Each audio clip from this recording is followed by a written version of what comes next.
అది పాక్ అయినా dragon country అయినా మా జోలికి రానంత వరకు ఓకే, కాదు కూడదు అంటే తాము కూడా తగ్గబోమంటోంది భారత్. అన్నింటికీ సిద్ధంగా ఉన్నామని, శత్రువు ఏ రూట్లో వచ్చినా ధీటుగా సమాధానం ఇస్తామంటోంది.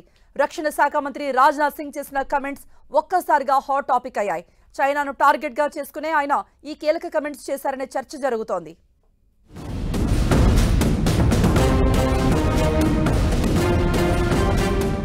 తగ్గేదేలే అంటోంది నయా భారత్. ఎప్పుడు శాంతి జపమే కాదు, అవసరమైతే దేనికైనా రెడీగా ఉన్నామని తేల్చి చెప్తోంది. మాతో మంచిగా ఉంటే దోస్తీ చేస్తాం, లేదంటే దేనికైనా రెడీ అంటూ కుండబద్దలు కొడుతోంది భారత్. సరిహద్దు దేశాలతో శాంతిపూర్వక వాతావరణాన్ని మెయింటైన్ చేస్తూనే కవ్వింపులకు దిగితే మాత్రం తాము వెనుకాడబోమని తేల్చి చెప్తోంది. అది చైనా అయినా పాకిస్తాన్ అయినా వి డోంట్ కేర్ అంటోంది భారత రక్షణ శాఖ. మేము ఎవరి జోలికి వెళ్లం, మా జోలికి ఎవరైనా వస్తే ఊరుకోమని తొడగొడుతోంది. కొన్నేళ్లుగా చైనా సరిహద్దుల్లో నెలకొన్న ఉద్రిక్తతల నేపథ్యంలో కేంద్ర మంత్రి రాజ్నాథ్ సింగ్ చేసిన కామెంట్స్ హాట్ టాపిక్ గా మారాయి. ఎవరైనా భారత్ జోలికి వస్తే అందుకు ధీటుగా బదులిచ్చేందుకు సాయుధ బలగాలు సిద్ధంగా ఉన్నాయని ప్రకటించారు. సవాళ్లు ఏ రూపంలో ఎదురైనా వేగంగా సమర్థవంతంగా స్పందించేందుకు భారత్ రెడీగా ఉందని స్పష్టం చేశారు.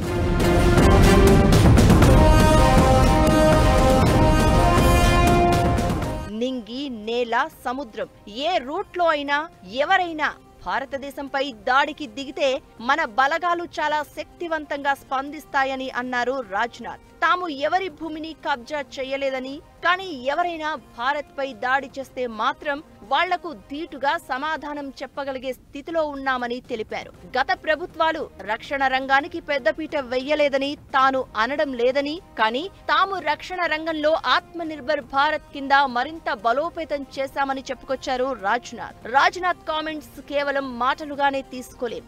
ఆయన వ్యాఖ్యల వెనుక భారత రక్షణ శాఖ బలగం కనిపిస్తుంది. ప్రధాని మోదీ అధికారంలోకి వచ్చినప్పటి నుంచి డిఫెన్స్ రంగంలో ఎన్నో మార్పులు తీసుకొచ్చారు. కొత్త ఆయుధాలు, యుద్ధ సామగ్రిని సమకూర్చారు. చైనా, అమెరికా లాంటి అగ్రదేశాల దగ్గర ఉన్న ఆయుధ సంపత్తితో పోటీపడి అడ్వాన్స్డ్ ఎక్విప్మెంట్ ను తయారు చేయిస్తున్నారు. కొత్తగా 5th generation stealth fighter air craft లను సమకూర్చుకునేందుకు రెడీ అయింది రక్షణ శాఖ. డిఆర్డీఓ పెట్టిన 15,000 కోట్ల ప్రతిపాదనకు కేంద్ర ప్రభుత్వం గ్రీన్ సిగ్నల్ ఇచ్చింది.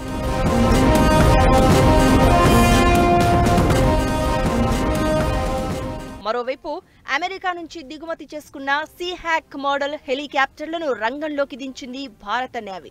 సముద్రంలో దాగి ఉన్న శత్రు జలాంతర్గాములు, క్షిపణులను నాశనం చేసి నిఘా పెంచేందుకు ఈ హెలికాప్టర్లు ఉపయోగపడనున్నాయి. ఇప్పటికే ప్రపంచంలోనే అత్యంత శక్తివంతమైన నేవీల్లో ఒకటిగా పేరొందిన భారత నౌకాదళం సీహాక్ హెలికాప్టర్ రాకతో మరింత పటిష్టంగా మారింది. ఫారెన్ మిలిటరీ సెల్స్ ప్రోగ్రామ్ లో భాగంగా అమెరికా నుంచి 24 సీహాక్ మోడల్ హెలికాప్టర్లను కొనుగోలు చేసింది భారత్. ఈ హెలికాప్టర్లు శత్రు స్థావరంపై దాడి చేసి సేఫ్ గా బయటకు రాగలవు. సముద్రం కింద దాగి ఉన్న జలాంతర్గాములను, సముద్ర ఉపరితలంపై ఉన్న శత్రు దేశపు నౌకలను గుర్తించి నిమిషాల వ్యవధిలో దాడి చేసే సామర్థ్యం వీటి సొంతం. శత్రు యుద్ధ నౌకలపై దాడి చేయడమే కాకుండా రెస్క్యూ ఆపరేషన్, సిబ్బంది రవాణా, వైద్య సామగ్రి తరలింపు సామర్థ్యాన్ని కలిగి ఉంటుంది.